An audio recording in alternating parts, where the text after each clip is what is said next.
I 28F gambled our entire house down payment on a crypto guru I met online. Now my fiancé, 29 million, is gone. Okay, Reddit, you can start now. Go ahead, call me the idiot of the year. I probably deserve it. I'm sitting on the floor of my apartment and it's the silence that's killing me. His toothbrush is gone. His ugly running shoes aren't by the door. Even his favorite chipped coffee mug, the one I always joked about throwing out, is missing from the cabinet. Jude didn't yell. He didn't even argue, he just left, vanished, and honestly, that's so much worse. I'm not writing this for sympathy, okay? My brain is a mess. It's like a TV stuck on static. I need to get it all out from the beginning, and maybe someone out there can just tell me, where did it all go so wrong? I know what I did, but I don't understand how it led to this. To this quiet, we were good.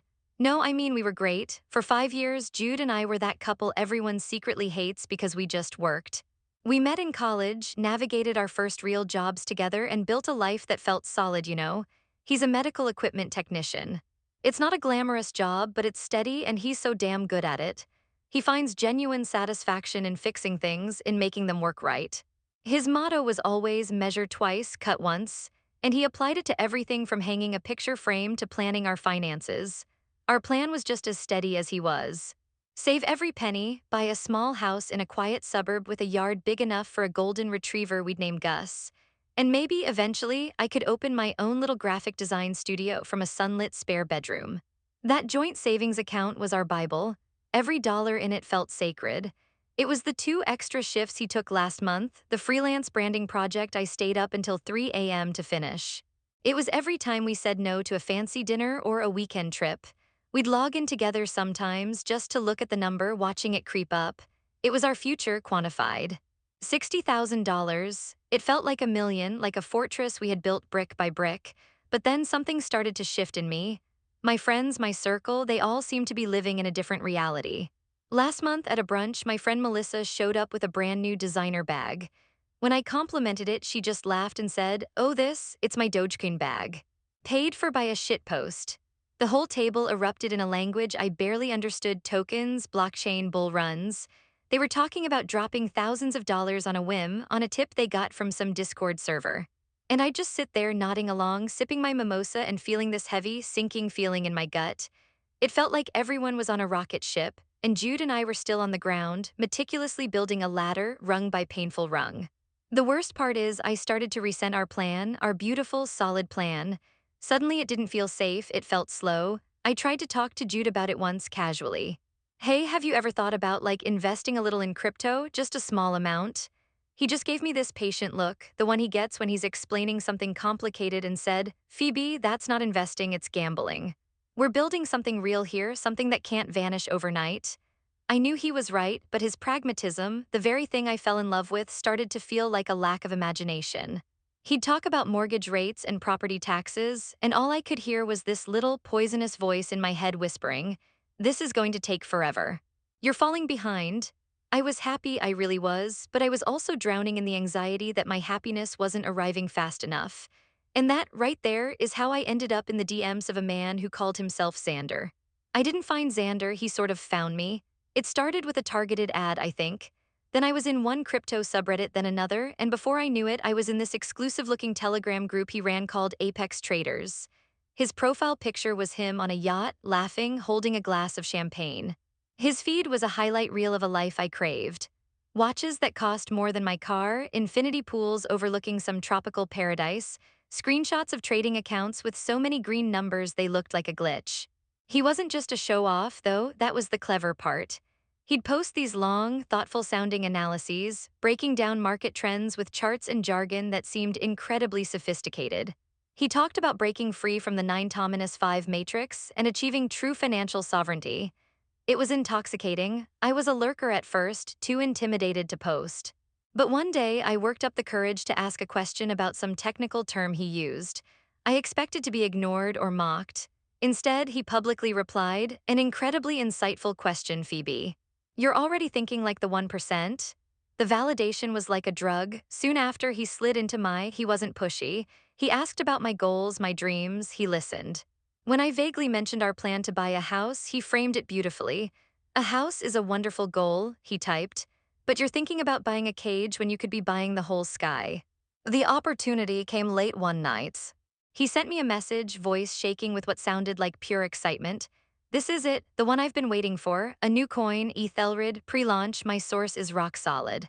This isn't a 10x, Phoebe, this is a 100x, generational wealth. He sent me a slick-looking white paper full of impressive graphics and buzzwords. The buy-in window is only 24 hours and it's for my inner circle only, he stressed. And listen, keep this quiet, don't tell anyone, not even your partner. People who don't understand this world get scared, they'll hold you back from your own success. That line hit me like a ton of bricks, he'll hold you back. It was the echo of my own worst thoughts about Jude's caution. My heart started pounding, it felt real, it felt urgent. My mind was racing, trying to justify the unjustifiable. This is for us, I told myself, this isn't just about me. I imagined it all so clearly, I'd let the money grow for a week, then cash out. I'd sit Jude down, show him the new massive balance in our account, and say, surprise, you can quit your job tomorrow, we can buy that house with cash. I'd be the hero of our story. I wasn't betraying him, I was accelerating our dream. It was the ultimate romantic gesture, right? That night I waited until Jude was asleep. I remember the sound of his steady breathing from the bedroom, a calm rhythm that I was about to shatter. I sat on the couch in the dark, the only light coming from my phone.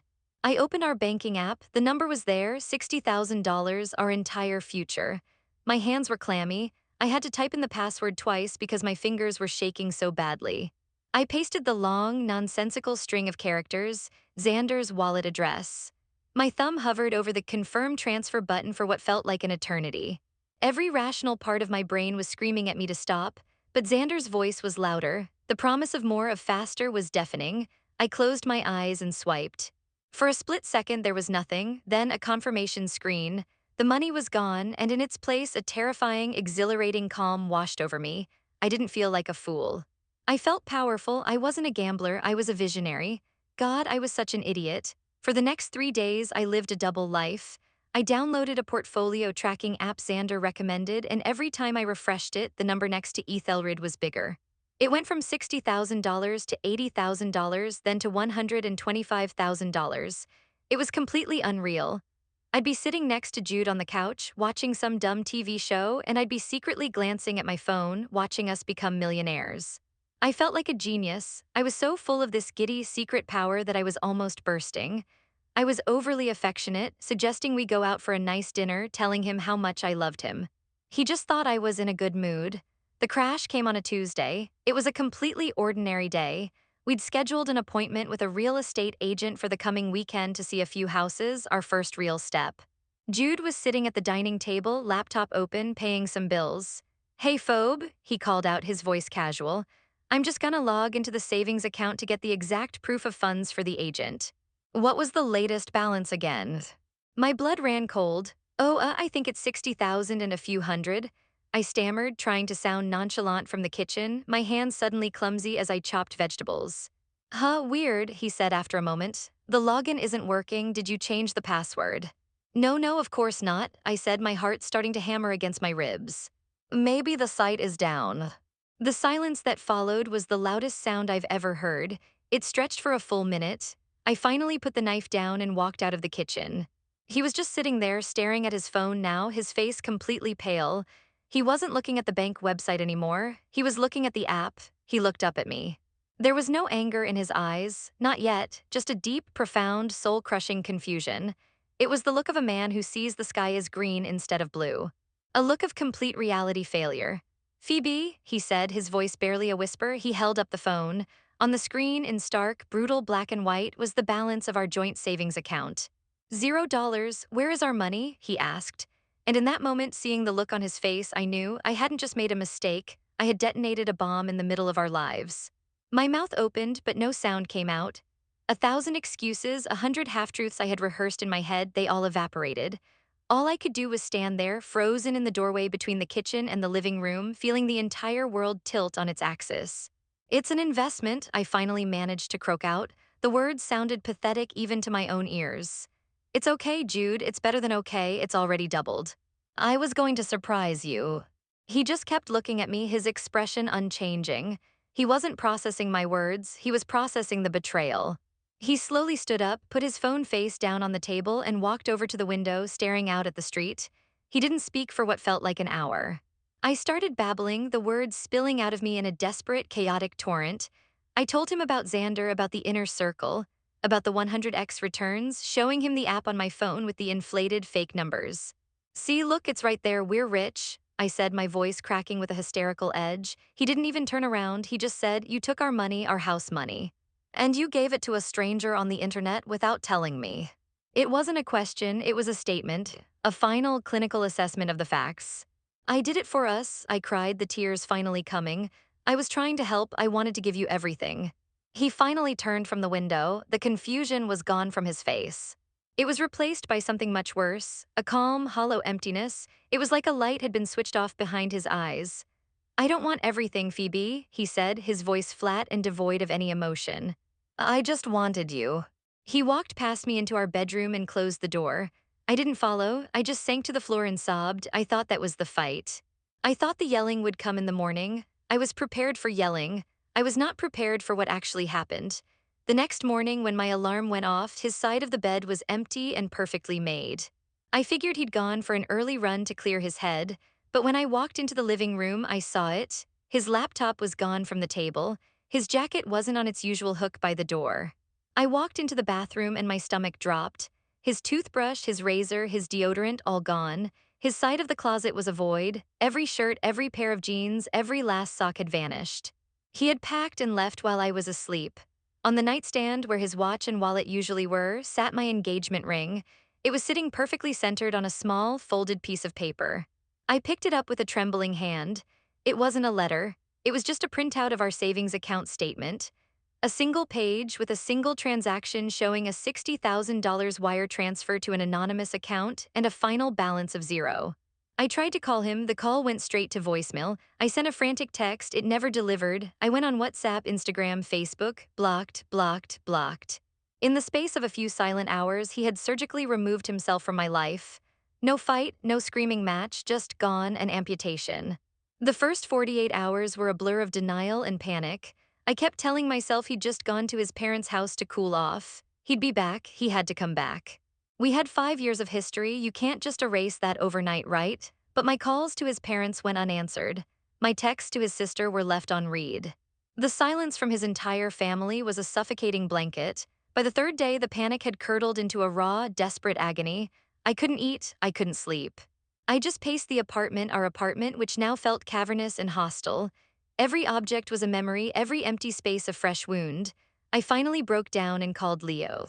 He's Jude's best friend since childhood, but he's always been like a brother to me too. If anyone could get through to him, it was Leo. I was a mess on the phone.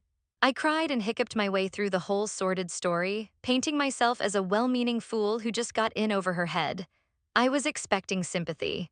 I was expecting him to say, "Wow, Phoebe, that's rough. Don't worry, I'll talk to him, he's just emotional right now." That's not what he said. There was a long pause on the other end of the line after I finished. When he finally spoke, his voice was cold, stripped of all the warmth I'd ever known from him. "Phoebe," he said, and the way he said my name made me shiver. "Do you have any idea what you've actually done?" "I know I messed up, Leo, I know it was stupid, but I can fix it, the money." "This has nothing to do with the money," he cut me off, his voice sharp. "And you're an idiot if you think it does. Do you know why Jude is so obsessed with saving, with being responsible? Do you know why he never, ever even buys a lottery ticket?" I mumbled that I didn't, that he never really talked about it. Leo let out a bitter, humorless laugh. Of course he didn't, because he doesn't like to talk about how his father, his own dad, was a gambling addict. How he bet away their house when Jude was 10. How Jude's mom had to work 3 jobs to keep them afloat while his dad disappeared for weeks at a time, chasing his next big win. How Jude had to watch his family get torn apart by secrets and stupid, greedy risks. The phone felt heavy in my hand, the room started to spin. He built his entire life, his entire identity on being the opposite of that man, Leo's voice continued, relentless and unforgiving. On being someone you could trust. Someone who was stable. And you didn't just gamble with your money, Phoebe. You took the one thing in the world he trusted, our future, and you gambled it away in secret. You became his father, you became his worst nightmare. After I hung up, I just sat on the floor, numb. The weight of what he said was crushing me, it wasn't a mistake. It was a targeted assassination of his trust. Of course, when I tried to log into the Apex Traders group that day, it was gone. Xander's profile had vanished. The portfolio app showed an error message. The $60,000 and the phantom profits had never been real. They were just numbers on a screen designed to lure in people like me. People who were so busy looking for a shortcut that they didn't see they were walking right off a cliff. It's been a month now. The shock has worn off, replaced by a dull, constant ache that lives right behind my ribs. I couldn't afford the rent on our apartment alone, so I'm living in a tiny studio now, the kind with a kitchen that's really just a hot plate and a mini fridge. I sold my car. I work my 9 to 5 graphic design job, and then from 6 until midnight, I do food delivery. Every spare dollar, every tip goes into a new, separate savings account. The name of the account is for Jude. It's a pathetic, pointless gesture, I know. My life has become a cycle of work, sleep, and shame. I spend my nights hunched over my laptop, taking on cheap freelance logo jobs from overseas clients that pay next to nothing. I drink instant coffee and eat ramen. I'm living like a ghost, trying to punish myself back into solvency, as if reclaiming the money could somehow reclaim the man. As if penance could undo the sacrilege. Last week, I hit a milestone, $5,000. It looked so small, so insignificant compared to the hole I'd dug, but it was something. It was real. With a heart full of pathetic hope, I did the only thing I could think of. I took a screenshot of the bank balance. His number is still blocked, his social media is a fortress I can't penetrate, but I remembered his old university email address. I doubted he even checked it, but it was my only line of communication. My hands shook as I typed. I attached the screenshot and wrote, Jude. I know this doesn't fix anything. But I wanted you to see, I'm working, I'm saving, I will pay back every single cent, I swear. I was a fool, I know that now, I hope one day you won't hate me. Please just give me a chance to make this right, Phoebe. I must have read it 100 times before I finally hit send. Then, for 3 days, I compulsively refreshed my inbox, my stomach lurching with every notification that turned out to be spam. I was expecting silence, the silence I had gotten used to. What I got was worse. An email appeared this morning. The sender wasn't Jude, it was from a name I didn't recognize, followed by Esk. It was from a law firm. The message was brief, professional, and utterly devastating. It informed me that Mr. Jude Alastair was formally requesting the dissolution of our engagement. It outlined the legal procedures for separating our few remaining shared assets and stated that all future correspondence should be directed through their office. It was signed, sincerely, the legal team of Alcott and Finch. There was no anger, no emotion, just cold, hard administrative finality. It was the legal equivalent of his silent disappearance. So here I am, sitting on my second-hand mattress on the floor, staring at that lawyer's email. He didn't even give me the dignity of a reply. He outsourced our breakup. And I know I deserve it, but God, it hurts. It hurts so much more than yelling ever could have.